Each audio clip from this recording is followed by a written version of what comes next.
Uma das recompensas de se trabalhar com arte, com design gráfico, ilustração, é que vez ou outra você pode contribuir com obras que são verdadeiras joias. E acabou de ser publicado um álbum de quadrinhos que é uma dessas joias e que eu pude contribuir fazendo a edição de arte. Vou aproveitar o momento então para falar um pouco do álbum e do processo como foi. Aguenta aí! O mais interessante é que quando eu recebi o convite inicial para participar dessa produção, eu estava meio receoso. Isso porque, se há trabalhos que são recompensas em poder contribuir, há também aqueles em que não é bem assim. Nesse caso, especificamente, é porque quando eu li o título da obra, Primavera em Chernobyl, tudo o que me vinha à mente era o acidente nuclear de 1986 e toda a tragédia que se seguiu. Trabalhar com arte muitas vezes requer que você se envolva com o tema que você está retratando, com as pessoas, com as situações.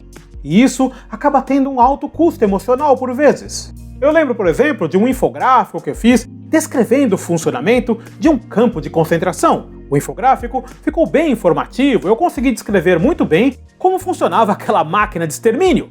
Mas aquele processo todo me deixou mal por semanas. Mas essa impressão inicial com o projeto foi momentânea, eu acabei pedindo amostras para a editora e a arte fenomenal me fisgou completamente. É uma obra do quadrinista francês Emmanuel Lepage, que tem um traço muito inspirado pelo esquete de locação, aquele desenho que você faz visitando os lugares, com manchas aguadas e um traço gestual aparente. É fantástico. A história pode começar mesmo de modo bem soturno. O autor escolhe composições monocromáticas com sombras bem carregadas.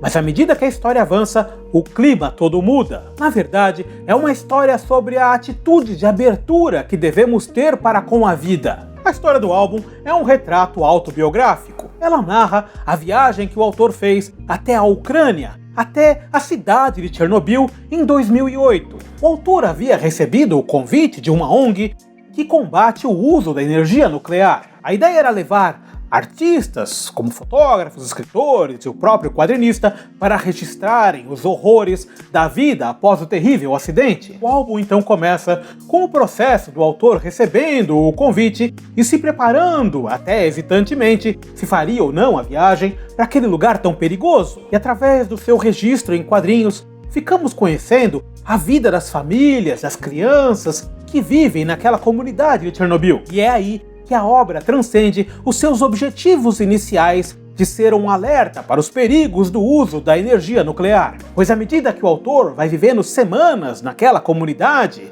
naquela situação angustiante de ter que caminhar com medidores de radiação, ter muito cuidado com o que se come, com quem se conversa, todo aquele horror, todo aquele medo acabam servindo de pano de fundo para que ele redescubra uma coragem de enfrentar a vida. É uma obra única, bela e sensível, e foi realmente uma recompensa para mim poder contribuir na publicação dela no Brasil. O álbum acabou de ser publicado agora aqui no Brasil pela editora Geektopia, e eu tenho que agradecer muito a todo o pessoal da editora por ter me dado a oportunidade de contribuir com a publicação dessa obra, ainda mais porque o resultado na edição brasileira ficou excelente. E o bacana é que fazendo a edição brasileira, eu pude pôr em prática vários recursos para valorizar aquela arte que já era fantástica. O autor tem aquele traço espontâneo, e essa espontaneidade se reflete em suas composições de página. Elas não seguem um tamanho padrão como é comum na indústria dos quadrinhos. Eu optei então por utilizar margens e outros recursos de diagramação para garantir uma unidade visual à obra, mas sem perder nada da arte.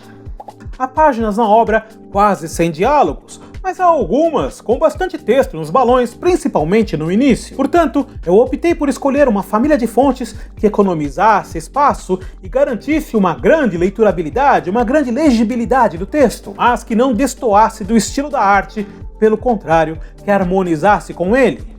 Outra parte bastante divertida na produção do álbum foram as adaptações na arte. A arte original traz muitos elementos de cenário, como placas e mapas, que precisam ser adaptados para a nossa língua para garantir a boa compreensão da obra. E nesse trabalho, além de escolhermos fontes, desenhos de letras que sejam análogos aos que estão na arte original, também temos que manter e emular as perspectivas, as paletas de cores, os efeitos de traço que o autor escolheu como linguagem na sua obra. E nessa parte é muito importante que escolhamos as cores, as paletas, levando em consideração a produção gráfica delas. Pode ser que na tela do computador a cor se apresente de modo harmônico na página, mas quando impressa, ela destoe. Isso porque aquela cor específica foi composta de modo gráfico muito díspare das demais usadas na obra. Outra instância bacana da edição de arte de um álbum de quadrinhos são as onomatopeias, a representação gráfica dos efeitos sonoros. Originalmente, as onomatopeias não constavam da arte original pintada, tendo sido adicionadas posteriormente nas edições internacionais de modo gráfico, num estilo monocromático. Eu preferi integrar as onomatopeias à arte pintando-as. Acredito assim que consegui garantir um pouco mais de harmonia ao resultado. O que vocês acharam? Pessoalmente eu fiquei muito feliz com o resultado, principalmente porque a produção gráfica ficou bacanuda. O álbum ficou gigante, com mais de 30 centímetros, com capa dura e papel couché. Na verdade, fiquei tão feliz com o resultado do álbum que pedi para o Guia dos Quadrinhos, que é um importante site para o mercado de quadrinhos brasileiros, pedi para o guia que eles gerassem um link de compra na Amazon, afinal eles são cadastrados lá, pois esse é um meio de ajudar a não só quem quer desfrutar do álbum, como vocês que estão assistindo agora, como também o próprio guia, que é um site fundamental para todos nós quadrinistas e o meio quadrinista do Brasil. Portanto, use o link que está aqui na descrição do vídeo para adquirir o álbum ou incluí-lo na sua lista de desejos. Essa é uma daquelas raras oportunidades em que todos ganham. Vocês que poderão desfrutar dessa obra magnífica e, ajudando o Guia dos Quadrinhos, todo o meio dos quadrinhos brasileiros. Porque, como eu sempre digo, gibi é vida, viva o gibi! E eu tenho que agradecer novamente a todo o pessoal da Geektopia, a Bruna Cassarotti, o Vitor Donofrio, o Luiz Vasconcelos, a todo o pessoal lá, meu muito obrigado por me dar a oportunidade de contribuir com a publicação dessa obra, e agradeço muito a você que está assistindo o vídeo até agora.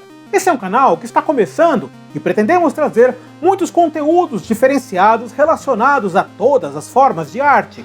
Aproveite e conheça os outros programas do canal que estão aparecendo aqui do meu lado, como o Ateliê de Restauro, em que falamos sobre conservação e restauro de obras de arte, livros e até gibis, ou o programa Retrato, em que entrevisto e desenho personalidades. E não se esqueça de se inscrever no canal, porque é isso que nos incentiva a continuar. Muito obrigado, abração!